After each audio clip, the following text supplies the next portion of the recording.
My neighbor knocked at 5 a.m. and said, "Don't go to work today. Trust me." I found out why at noon ***. It was still dark outside when a sharp knock echoed through my small apartment. I blinked at the clock. 5:03 a.m. My first thought was that something terrible had happened. I rushed to the door, still half asleep, and found my elderly neighbor, Mr. Harris, standing there in his robe and slippers. His gray hair was messy, his eyes unusually serious. "Don't go to work today, Daniel," he said in a low, firm voice. "Just trust me." I froze. Mr. Harris was not the type to make jokes or speak dramatically. He was a quiet man who spent most of his mornings watering his plants or feeding the birds outside his balcony.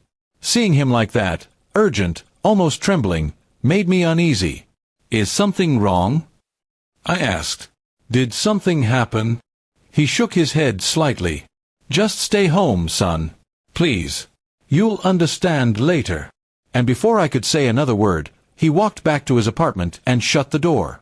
I stood there for a long moment, unsure what to think. A part of me wanted to dismiss it. Maybe he had a bad dream or got confused. But another part of me, the quieter one, told me to listen.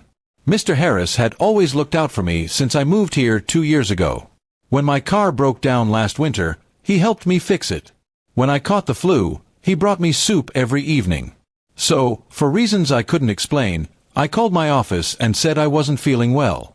My manager sounded disappointed but told me to rest. I made coffee, sat by the window, and watched as the city slowly came alive. Around 8 a.m., I started second-guessing my decision. Maybe I was being silly. Mr. Harris was old. Perhaps he imagined something. My phone buzzed a few times with work messages, but I ignored them. Something in my gut told me to wait. At noon, I finally understood why. The local news channel reported a massive accident on the highway, the same route I took every morning to get to work. A truck had lost control and collided with several cars. One of them was a blue sedan, just like mine. My breath caught in my throat as the reporter said, "2 people in critical condition. Investigation ongoing." I sat there frozen, my hands trembling around my coffee mug. That could have been me. The thought sent a chill through my entire body. I immediately went to Mr. Harris's door and knocked softly. He opened it almost as if he had been expecting me. "You saw the news," he said quietly. I nodded. "How did you know, Mr. Harris? How could you possibly know something like that?" He sighed and invited me in. His living room smelled faintly of lavender and old books. "Daniel," he began, 30 years ago, I used to take that same highway to work. One morning, I ignored a strange feeling and left anyway. There was an accident that day. My wife didn't make it home. Since then, whenever I get that same feeling, an ache in my chest, like something heavy, I've learned to listen. I can't explain it.